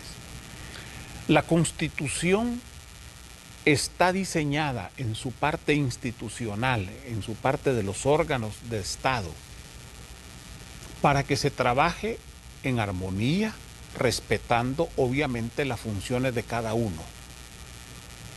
Pero el diseño es el trabajo armónico. El problema que hemos tenido, especialmente en el último periodo, es que la Asamblea Legislativa jugó a la confrontación total y absoluta con el Ejecutivo. Y lo peor es que lo hizo en el momento más difícil de los últimos 100 años, que era en medio de la pandemia. Y a esto se unió la Sala de lo Constitucional. Lo que había en el fondo eran grupos de intereses que pensaron que de la pandemia podían hacer grandes negocios. Eso es lo que había detrás. Y se dieron cuenta con este gobierno que no, y a pesar de todas las limitaciones que hubo, el gobierno logró sacar adelante las cosas. Por eso es que la población que entendió el mensaje cambió de manera radical, como nunca habíamos visto en la historia de El Salvador, la Asamblea Legislativa. Creo que poco se ha analizado, quizás por lo reciente, qué factores motivaron esa decisión masiva de la población, del votante, de darle a una fuerza política ligada al presidente de la República el liderazgo, el control total del Parlamento. Si le preguntamos en este caso, Juan José, si le preguntamos en este caso a quienes, digamos, protagonizaron esas elecciones y que estuvieron en el lado de la oposición en este caso, muchos aseguran y dicen, miren, es que esto fue producto de la campaña que hizo el gobierno y del uso de recursos que hizo el gobierno, de los recursos del Estado para hacer campaña a favor de su partido. Eso fue parte de los argumentos que se han dado respecto a ese remolino que pasó el 28 de febrero y que dejó a muchos partidos preguntando que quién los había atropellado, ¿no? Por una parte, ellos han estado en el gobierno, hicieron lo mismo. Ellos usaron el Estado, usaron todos los recursos de propaganda en su momento, cuando estuvieron en el gobierno. Ellos no son los niños cantores de Viena. En segundo lugar, ¿quiénes controlaban el aparato electoral? Lo controlaban ellos a través de ese Tribunal Supremo Electoral y de toda la estructura que tiene el Tribunal Supremo Electoral, que a lo largo de décadas la han manejado Arena y FMLN. Y se lo digo con propiedad porque yo fui magistrado del Tribunal Supremo Electoral y uno veía cómo esas dos grandes maquinarias políticas controlaban el Tribunal Supremo Electoral y habían otras pequeñas maquinitas, estaba el PCN, por ejemplo, estaba un pequeño todavía del PDC, pero en realidad eran las dos grandes maquinarias las que manejaban. Es decir, la decisión de la ciudadanía no se tomó porque hubiera propaganda del gobierno. Si el gobierno estaba publicitando lo que estaba haciendo y muchas veces más que publicidad era información, pero en todo caso la gente tomó la decisión y además de eso el poder mediático que tienen los otros grupos no es nada despreciable, el poder económico que tenían los otros no era nada despreciable, era una confrontación muy dura y ellos usaron la Asamblea Legislativa, usaron todos los medios que tenían a su disposición. Y además de eso, el gran problema es que los rehenes de todo esto eran los salvadoreños, que si el gobierno se hubiera paralizado como ellos hubieran querido, como ellos querían, hubiésemos perdido el control de la pandemia. La gente se nos hubiera comenzado a morir en las casas, a sacar los cadáveres en la calle y hubiera sido peor que lo que vimos en Guayaquil. Eso querían. Pareciera ser que así era la cosa. Entonces, en ese sentido, yo veo una Asamblea Legislativa que debe de trabajar en armonía con el Ejecutivo. Este país necesita impulsar un programa de desarrollo.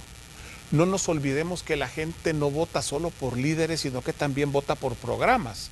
Y hay un programa base que se llama el Plan Cuscatlán, que creo que ahora debe de implementarse. Ahora, para el gobierno también es una enorme responsabilidad, porque la población con su voto le apartó los obstáculos. Ahora, ellos no tienen pretexto para decir tuvimos esos obstáculos. Por lo tanto, hay una enorme responsabilidad de cara al país. Yo creo que tenemos la oportunidad de un trabajo armónico, distinto, porque en el pasado los gobiernos de Arena y del FMLN buscaban tener mayoría en la Asamblea Legislativa, pero a través de pactos en que el dinero, la prebenda, estaba de por medio. De ahí la famosa historia de los maletines negros, que eran una forma de mantener control sobre el órgano legislativo. De esa manera se garantizaban las mayorías. Ahora eso cambia de signo. Ahora lo que deben de discutirse son los intereses reales de los partidos políticos, de los sectores sociales, y eso es lo que debe de privar en la Asamblea Legislativa. Pero Juan José, a raíz de lo que ha pasado con el 28 de febrero y sus resultados, a raíz de lo que ha pasado en la Asamblea Legislativa con sus primeras decisiones, ¿qué lectura hace usted, por ejemplo, de los que señalan desde fuera o incluso desde dentro? El Salvador se está encaminando a ser una futura Venezuela, El Salvador está siguiendo los pasos de Nicaragua, estamos ante el surgimiento de un nuevo régimen, de un imperio, estamos viendo que cómo, digamos, la incipiente democracia de un país que ha sufrido muchísimo se está derrumbando. ¿Cómo leer todo esto que se dice y que forma parte de las situaciones que están constantemente en medios de comunicación, constantemente en las discusiones diarias sobre la política en El Salvador? Decía mi abuelita que el diario aguanta con lo que le pongan en el papel. El papel aguanta con lo que le escriban. Esas son las viejas historias que ya la gente no cree, que aquí iba a venir el comunismo, que se comían los niños, que Nayib iba a cerrar la catedral y iba a poner una mezquita, que lo iban a coronar rey de Centroamérica. Han habido miles de historias en ese sentido, que ya la gente se burla, hace memes. Aquí no estamos en la ruta de Nicaragua ni de Cuba. Este gobierno está haciendo un esfuerzo por primera vez por rescatar una economía social de mercado, acorde a las nuevas realidades del mundo, que se encamina hacia una revolución que se le llama la revolución 4.0. Hay cosas que van a ser una realidad muy pronto y que ya lo están siendo también. La robotización y la automatización, el Internet de las cosas, la globalización de toda la información y la Big Data, la inteligencia artificial. ¿Cómo va a enfrentar este país esos profundos cambios revolucionarios que están basados en el desarrollo de la tecnología y que están modificando totalmente la economía del país, que están modificando la forma de hacer las cosas? Se acabó la gran fábrica, esa que veíamos, la fábrica clásica de Ford, de la cadena de ensamblaje, se acabó. Ahora todo eso está automatizado, donde usted veía miles de trabajadores trabajando, ahora usted ve robots, ve máquinas automáticas y ve 2 o 3 señores controlando las máquinas. Estamos en un momento en que la información, el dato, va a ser más importante que el mismo petróleo. Estamos frente a la inteligencia artificial que va a sustituir muchos de los procesos que ahora tenemos. Estamos frente al Internet de las cosas que, ligado a la automatización, va a cambiar los servicios en este país. Es decir, en el mundo, no en este país, en el mundo. Y frente a eso no podemos estar pensando en el siglo XX. La gran diferencia con Nicaragua, la gran diferencia con Cuba, la gran diferencia con Venezuela es que se han anclado en el pasado y nosotros tenemos una perspectiva hacia el futuro. Pero algo más, ¿cómo es posible que aquí vivimos criticando a Daniel Ortega y que este gobierno se parece al de Daniel Ortega, pero aquí los grupos de poder empresarial de este país tienen importantes negocios en Nicaragua. Y Daniel Ortega es uno de los más importantes y queridos socios de las grandes empresas de este país y de los grandes potentados de este país. Basta con ir a Nicaragua un momento y ver y recorrer un poco la ciudad de Managua como para darse cuenta el enorme interés de estos señores que están haciendo un gran negocio con el dictador Daniel Ortega. Yo creo que detrás de esto hay mucha leyenda urbana, hay mucha historia que ya la población ha dejado de creer. Pero Juan José, en el contexto de todo lo que ha pasado, las primeras reacciones, escuchamos en este caso a personas que son muy conocidas aquí dentro de El Salvador. Javier Simán, presidente de ANEP, aparece en un video en Washington diciendo que está siendo víctima de persecución política aquí en El Salvador, que es víctima constante de acoso. Vemos también a Norman Quijano, quien fue diputado en la Asamblea Legislativa, quien que resultó electo a diputado del Parlamento Centroamericano, que está en Honduras y da una declaración también donde dice: soy víctima de persecución política en El Salvador. ¿Cómo interpretar esto considerando que en el contexto de que se dan las cosas, el hecho de escuchar este tipo de declaraciones causa mucho revuelo, ¿no? Sí, no, y falta también que al diario de hoy, a la prensa gráfica, que se les acaba de cambiar la cosa y ahora sí van a tener que pagar impuestos como toda empresa, también van a decir que es persecución política. Yo creo que ese es el viejo argumento, nuevamente, no entienden. Don Norman Quijano no está con problemas legales por ser de un partido político o por ser opositor al gobierno.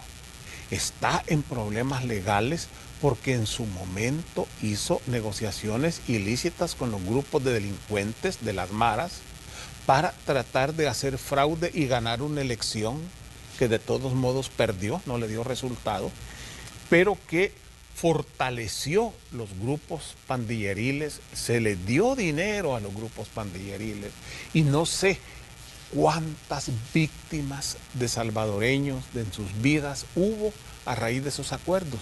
Ese es el problema de fondo. Ese es el problema de fondo que se tiene con él. Con Javi Simán, a quien yo le tengo mucho respeto, yo considero que lo que ha habido es una reacción ciudadana muy fuerte. Y la gente critica, si a mí me critican todos los días, me insultan, me dicen que me van a matar. Dios guarde, si yo comenzara a traer aquí los tweets donde me van a cocinar, donde me van a matar, me van a echar del país, ladrón, mil cosas, yo podría sentirme acosado y podría sentirme perseguido. Eso es la nueva realidad que tenemos, pero en concreto, los negocios que ellos tienen, las empresas que ellos tienen, sufrieron durante la pandemia como sufrió todo el mundo. Pero ellos, sus inversiones están aseguradas en este país.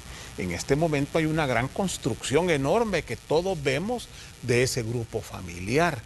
Nadie dice que se les está cerrando las puertas de sus empresas, de sus negocios. Cuando se les ha llegado a contar las costillas, es por problemas de pago de impuestos. Pero eso le puede suceder a cualquiera. Le sucede desde una pequeña empresa, una venta de carne de la Mamachuza, una vez hace años, de repente la cerraron porque parece que estaban haciendo. Y entonces, eso fue hace muchos años, nadie dijo que era acoso. Entonces hay que pagar impuestos. Yo creo que en la medida en que ellos paguen impuestos, se atengan a la legislación y al Estado de Derecho salvadoreño, no van a tener problemas. Lo que hay es una situación de presión que todos las tenemos en las redes sociales. La única forma que yo no tenga presión en las redes sociales es que cierre mis cuentas. Yo las cierro y a nadie va a tener como, ¿verdad? Pero, y eso es lo que nos está pasando, y la gente escribe, y un montón de gente que uno no sabe ni quién es. Yo cuando los abro, 3 seguidores, 2 seguidores, es obvio, ¿verdad?, que son cuentas falsas. Entonces yo diría, esto es parte de todo un espectáculo que se monta para tratar de confundir opinión pública. Pero ya cuando uno rasca un poquito, tiene muy poca base. Yo diría, si en este momento se estuvieran cerrando las empresas de Javier o de su familia, si estuvieran teniendo enormes dificultades, posiblemente, a lo mejor, yo no creo, pero a lo mejor en el pasado tenían algunas posibilidades de cierto tipo de acuerdos privados que a lo mejor ahora ya no tienen. Yo espero que no, pero eso sería todo. Pero no hay persecución política. Aquí todo el mundo se siente perseguido políticamente y es como el recurso cuando perdemos una elección. No nos damos cuenta que hay una reacción ciudadana de cansancio, de 30, 40 años de injusticia que hemos tenido con este estamento político, que ahora la gente les dijo basta ya. Ese es el punto de fondo. Y poco favor se están haciendo ellos mismos, porque algo que yo no creo, Manuel, es que con este tipo de discursos estén mejorando su situación de correlación. En política, muchas de las cosas se definen por correlación. ¿Tiene la fuerza o no tiene la fuerza? Es igual como el niño, usted lleva a su hijo frente a la vitrina de Navidad y el niño que no quisiera, todos los juguetes, pero ¿qué es lo que usted le puede comprar? Lo que tiene en la bolsa, lo que tiene destinado según su condición económica. En política también hay un problema de correlación de fuerzas y yo entiendo que la oposición esté haciendo un esfuerzo importante para generarse una mejor correlación de fuerzas, pero creo que se están aún en ese campo moviendo por la ruta equivocada. Juan José, un último punto que creo que es importante que usted lo evalúe también. En las primeras decisiones que toma la Asamblea Legislativa 2021-2024, aprueban una ley que tiene que ver con el tema de la pandemia. En redes sociales se le bautizó como la ley Alaví. Se dijo que era una ley para blindar, en este caso, a toda la gente que podría tener procesos abiertos y volar todas las investigaciones que se habían hecho por las compras durante la pandemia. ¿Qué decir sobre este punto en específico? El Ejecutivo, hemos tenido aquí al Ministro de Salud dando su punto de vista, pero también hay otros elementos que se suman al debate sobre esa normativa que tiene que ver con el manejo de la pandemia y que tiene que ver con las compras que se han hecho durante la emergencia sanitaria. Sí. En primer lugar, si nosotros creemos que usando la ley de la LACAP vamos a comprar a tiempo los medicamentos para enfrentar una pandemia que todavía no termina, aquí es donde nosotros estamos en relativa tranquilidad y calma. Claro. Pero basta con salir un poquito.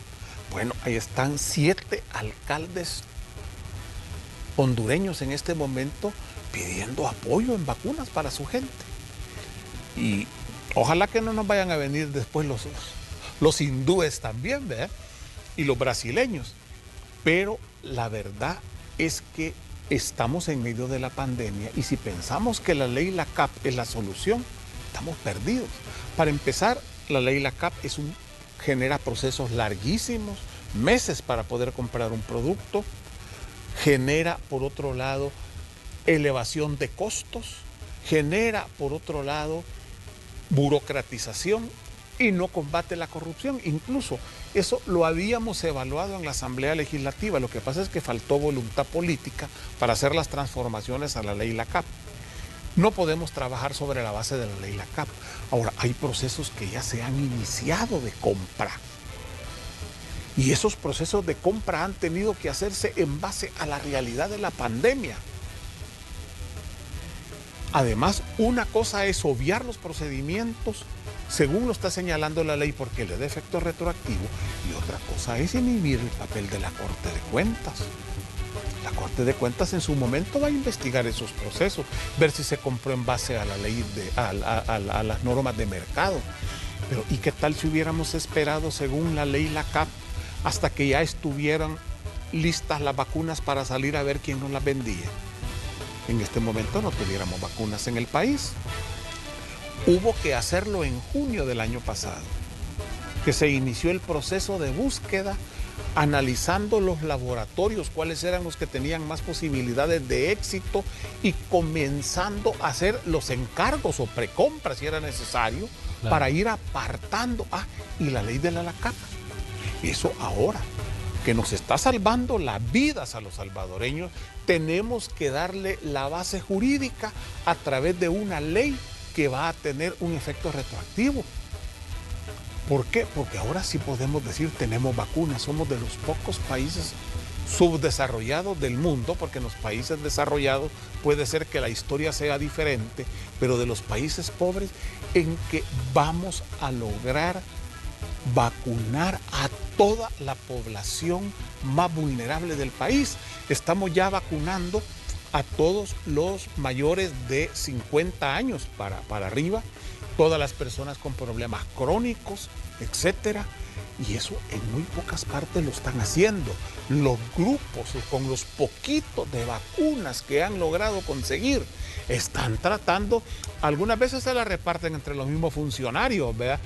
Y con el sector quizás más básico, más elemental. Aquí tenemos 162 centros de vacunación en todo el país. Tenemos un megacentro de vacunación. Tenemos la posibilidad de que la gente, al menos en 3 o 4 lugares, ni siquiera se baja del vehículo para poderse vacunar. Y ya además hay una nueva forma, que es llegar a la casa de aquellas personas que tienen problemas de movilidad o que tienen, por la distancia, no pueden moverse hacia un centro de vacunación, a ninguno de los 162. Eso es posible porque se hizo en su momento las gestiones que era necesario hacer. Si hubiéramos esperado la ley de la ALACAP, si hubiéramos ido a pedir permiso a la Asamblea Legislativa, si hubiera ido el gobierno a pedir permiso a la Asamblea Legislativa, no tendríamos nada en este momento. Esas son las cosas. El problema es que yo creo que vamos a entrar, Manuel, en una dinámica en que todo lo que haga el gobierno va a ser malo. No habrá nada que haga el gobierno que sea considerado bueno, que sea considerado positivo. Cualquier reforma, por justa, por necesaria, por urgente que sea, la van a atacar. Y yo les digo a los amigos de la oposición, porque con muchos de ellos yo tengo un especial aprecio, están en una ruta equivocada. Se están moviendo de manera tal que están destruyendo sus posibilidades de futuro y a la larga terminan fortaleciendo más el gobierno que quieren combatir. Y están peleándose y están con ese pleito fortaleciendo todavía más el proyecto que encabeza Nayib Bukele. Creo que es un grave error el que están cometiendo, porque es un ataque permanente. Cualquier cosa que la Asamblea apruebe va a ser atacada de manera inclemente por la oposición. Muy bien, Juan José, le queremos agradecer que nos haya cedido parte de su tiempo para conversar de estos temas, que como decíamos forman parte de las agendas informativas que están en el día a día, en la cobertura de Noticiero Hechos y también de la Red Salvadoreña de Medios. Gracias por visitarnos, Juan José Martínez. No, gracias, Manuel. Es un gran gusto estar acá y bueno, a la orden. Ya hoy como analista. Claro que sí. Y exdiputado.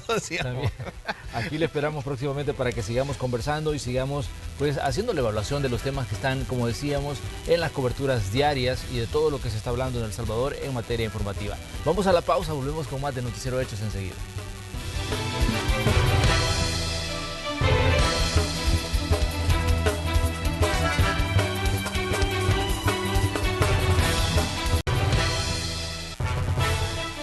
Bien, estamos de regreso. Vamos a continuar con más de nuestros equipos. Y bueno, muy importante también agradecer a Manuel Burgos y a su invitado por la entrevista que desarrolló en los últimos minutos. Ha llegado el momento de establecer contacto con nuestra compañera Marcela Rivera a continuación. Marcela, te escuchamos. Adelante. Carretera al Puerto de la Libertad, tránsito vehicular, como lo estamos viendo en las imágenes, bastante despejado para los que ya se dirigen hacia el redondel Utila o también hacia el Boulevard Sur. Estamos viendo en el sentido contrario, de igual forma fluido para los que busquen incorporarse hacia el Boulevard Merliot o también continuar con su trayecto hacia la carretera panamericana. No hay ningún tipo de inconvenientes, pero sí es de hacer un llamado a los peatones para que hagan uso de la infraestructura que está ubicada a lo largo de esta vía para evitar cualquier tipo de incidente. Les muestro cómo se encuentra un poco más adelante, ya para las personas que van incorporándose hacia el redondel Utila. Estamos viendo también parte de la labor que mantienen los gestores del Viceministerio de Transporte en este sector, porque acá sí se generan grandes complicaciones en cuanto a la circulación vehicular debido a la cantidad de personas que transitan a diario por esta vía. Recordarles siempre manejar con mucho cuidado para evitar cualquier tipo de percance vial y de igual forma verificar cuál es la ruta más adecuada para que usted se pueda dirigir hacia su lugar de destino y hacia su trabajo, y que esto tampoco le vaya a generar algún tipo de atraso. Así el panorama por el momento se mantiene bastante fluido, pero les recuerdo que esto puede cambiar para los próximos minutos acá en la carretera al Puerto de la Libertad. Muy bien, Marcela, muchas gracias, lo tomamos en cuenta y nos quedamos con esa imagen que nos estás mostrando. 7 de la mañana con 35 minutos. También importante conocer, bueno, ya Marcela nos presentaba esta perspectiva desde la carretera hacia el Puerto de la Libertad, y también estamos atentos de lo que pueda suceder en cuanto a tráfico desde el Paseo General Escalón, que es el lugar donde se encuentra nuestro compañero Enrique López. Adelante, Enrique, buenos días nuevamente, te escuchamos.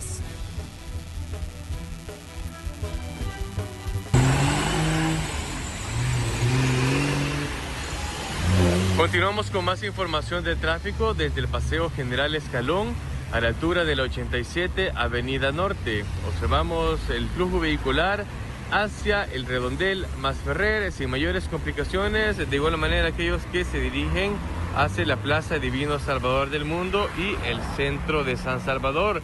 Hay ciertas complicaciones llegando justamente a la Plaza Divino Salvador del Mundo para que usted tenga las precauciones del caso. También muy cerca de los centros comerciales de las Fuentes Beethoven, para que usted pueda tomar en cuenta los datos muy importantes.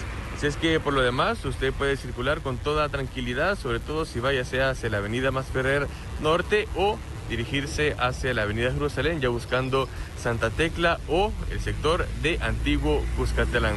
Esta es la información que tengo para ustedes por el momento en cuanto al tráfico desde el Paseo General Escalón y la 87 Avenida Norte. Muy bien, gracias. Gracias, Enrique.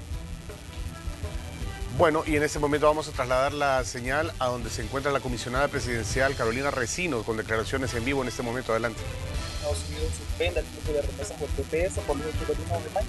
Bueno, mire, hace un mes vino el señor Zúñiga, él es el delegado oficial del gobierno de Estados Unidos. Tratamos esos temas y otros que tienen que ver con los proyectos económicos y todo lo que como gobiernos y pueblos hermanos tenemos de intereses en común. No creo que sea exactamente por lo que ha sucedido a partir del 1 de mayo, pero definitivamente ese sí será un tema que nosotros vamos a poder hablar con él y entregarle nuestra posición oficial, la posición institucional. Nosotros no hemos tenido del gobierno de Estados Unidos ninguna comunicación oficial. Hasta este momento solo se está hablando incluso de personas que ni siquiera forman parte del gobierno del presidente Biden. El señor Zúñiga sí. Estamos convencidos que en la medida que tengamos esa comunicación directa, además es nuestro socio principal, nuestro socio estratégico, vamos entonces a poder transmitirle la tranquilidad que se vive aquí en el país. Si ustedes van a la calle y le preguntan a la gente qué es la que dio el mandato el 28 de febrero, van a encontrar que la inmensa mayoría de la gente le dice estar de acuerdo con los cambios que se han dado. Los magistrados están trabajando, Corte Plena está trabajando, la Fiscalía está trabajando, el Ejecutivo está trabajando, el Legislativo está trabajando. Así que creemos que es un buen momento para podernos sentar con ellos y seguir en esa ruta de crecimiento de las relaciones entre gobierno y entre pueblos y pueblos hermanos que se quieren y que tienen una historia larguísima de relaciones y de cooperación. Giovanni Rojas, TVO. Dos preguntas. Lo primero, seguimos con el tema de la visita del representante de Estados Unidos. Algunos sectores especulan que podría obedecer al recelo que puede tener Estados Unidos porque hay mucho acercamiento de China con El Salvador. Y lo otro es el tema de las vacunas. Se tiene ya datos de cuánto se va a dar a Honduras sobre esta donación que se ha anunciado y de hecho el presidente también hondureño ha dado a conocer ayer que esto es como una reciprocidad que está existiendo porque Honduras ha donado medicamentos y otro tipo de equipo a El Salvador. Bueno, primero decirles que voy a empezar por esto último. Yo le pregunté ayer a los titulares de salud, ¿verdad? Para tener claridad de a qué donaciones se estaban refiriendo. No hemos encontrado una referencia exacta en el plazo, en el periodo del presidente Bukele. Puede ser y es probablemente muy seguro que sí se haya hecho antes. Pero eso no tiene nada que ver con el acto que nosotros estamos haciendo. El presidente Bukele tiene un sentimiento de solidaridad, es integracionista, no solo ha ayudado a Honduras en una situación anterior con las lluvias, donde mandó maquinaria, donde mandó también paquetes alimenticios, sino que también lo ha hecho con Guatemala, lo ha hecho con Costa Rica y nosotros lo vamos a seguir haciendo porque por primera vez El Salvador va a ser reconocido y puede además, por cosas buenas, ¿verdad? Pero puede además compartir con sus hermanos. Uno no comparte lo que le sobra, ni comparte lo que ya no le sirve. Estamos en una situación difícil del COVID, Honduras está pasando por una situación muy, muy difícil del COVID y nosotros podemos ahora hacerlo sin poner en riesgo nuestro proceso y nuestro calendario de vacunación. Está completamente asegurado, tenemos ya asegurado 1.8 millones de dosis ya aquí y además están concretados los pasos y el procedimiento para que ingresen en su totalidad esos 9 millones de vacunas para seguir vacunando entonces un promedio que a veces es más de 45,000 salvadoreños y salvadoreñas diariamente. Este país puede hacerlo, trabajó de manera anticipada y no creo que además ya lo dijo el agregado comercial que está en la embajada, que está representando al gobierno de Estados Unidos en nuestro país, que lo de las vacunas no tenemos por qué estarlo especulando si nos vamos a tener o no vamos a tener una buena relación con China. El presidente no hace juegos ni tiene un planteamiento geopolítico cuando pone por encima de cualquier tema la salud de los salvadoreños. Es con China que hemos podido obtener la mayor cantidad de vacunas y creo que eso debe de ser reconocido y no se debe de estar especulando. Nuestro país es soberano, tiene relaciones diplomáticas con diferentes países del mundo, pero también tiene prioridades y Estados Unidos para nosotros es un socio confiable y estratégico. Ileana Leiva, siguiente pregunta, Ileana Leiva, por favor. No tiene nada que ver, absolutamente no tiene nada que ver, ya lo mencionaba el agregado comercial, nosotros tenemos relaciones soberanas, tenemos relaciones de cooperación, tenemos relaciones comerciales y con cada uno de los países nuestros intereses están claros. Comisionada, me gustaría saber parte de la agenda que entonces se tendrá con Ricardo Zúñiga en esa visita que está realizando y también decía que uno de los puntos que se estarían abordando serían temas del fortalecimiento de la democracia y también el combate a la corrupción. Y en el tema de la donación de vacunas y también el gobierno ha considerado pues ampliar esa donación a otros sectores de Centroamérica donde también se esté necesitando. Bueno, lo primero que la agenda la maneja el gobierno de los Estados Unidos y la va a dar a conocer, en este caso, la embajada. Ciertamente, igual que en la visita anterior, pues va a tener reuniones con funcionarios, va a tener reuniones con otros sectores y en el caso del gobierno, pues con quienes se reúna va a tener un recibimiento cálido y además con toda la información a la mano para que las versiones que lleguen al gobierno del presidente Biden sean las oficiales. En cuanto a si hay proyección o no de entregarle vacunas a otros pueblos hermanos de Centroamérica, en este momento no existe. Estamos reaccionando ante una realidad inmediata. Yo creo que el COVID también nos tiene que dejar claros que la solidaridad y el cuidado del vecino es fundamental. El flujo que nosotros tenemos de relación con Honduras, El Salvador es constante, es diario. Todos debemos de cuidarnos. Creo que el gobierno de Honduras, el gobierno de Guatemala debe de hacer un esfuerzo conjunto con El Salvador, porque mientras la región centroamericana no alcance en su conjunto ese estado de inmunidad colectiva, nosotros como salvadoreños también vamos a tener riesgos de seguir contrayendo el COVID. Tenemos que vernos en ese espejo que nos ha puesto el COVID. No podemos ser individualistas, más allá de la solidaridad, más allá del sentimiento de humanidad que nos une, porque somos hermanos de una sola nación de Centroamérica, también tenemos la obligación de cuidarnos entre sí para salir juntos del COVID. Muchas gracias. Bueno, agradecemos a nuestra compañera, la periodista Ileana Leiva, que nos estaba compartiendo su señal en vivo y estábamos escuchando las declaraciones de Carolina Recinos, la comisionada presidencial, en torno a diferentes temas que nos han estado ocupando en la agenda informativa en los últimos días. Sí, en especial la visita del comisionado Zúñiga, que estará entre el 10 y el 12 de mayo en nuestro país, abordando diferentes temas con funcionarios de gobierno. Vamos ahora a redes sociales para revisar qué es lo que se encuentra ahí. Tenemos en Twitter, encontramos esta comunicación de parte del Ministerio de Obras Públicas. Como parte del Plan Invernal 2021, continuamos realizando obras de mitigación. Y bueno, importante también mencionar las actividades que estaría desarrollando hoy el ministro de Obras Públicas, que va a supervisar las tareas que estarán realizando en la playa El Majagual y La Libertad. Estarán desarrollando esta inspección de obras de mitigación en estas playas como parte del Plan Invernal 2021. Y seguramente también las autoridades, Carlos, están tomando esta proyección de esta temporada lluviosa que se espera sea bastante copiosa. Entonces hay sitios de vulnerabilidad que usualmente sabemos pues estarían siendo afectadas más personas y por eso se están adelantando a los hechos. En efecto, así que bueno, ahí está esta comunicación. Tenemos otra más, la vamos a revisar. Hablábamos de lo que va a suceder en torno a las actividades que está anunciando con relación al Plan Invernal 2021 el Ministerio de Obras Públicas y también lo que sucede también en otros ámbitos, Lorena. Exactamente. Recuerde que nos encuentra como @noticierohechos en todas las redes sociales.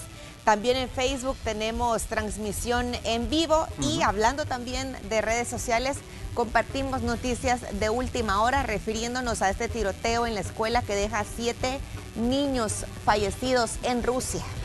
El presidente Vladimir Putin expresó sus condolencias y ordenó una investigación sobre el tipo de armas disponibles que pueden portar los civiles. Esto con relación a lo que ha sucedido recientemente en Rusia con este tiroteo lamentable. Bien, es hora de que nos separemos, pero un instante nada más. Vamos a volver con más aquí en Noticiero Hechos.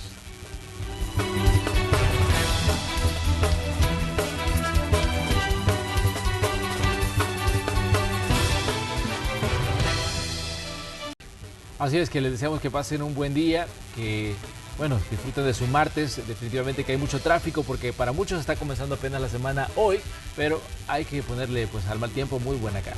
Pendientes de la programación de Canal 12.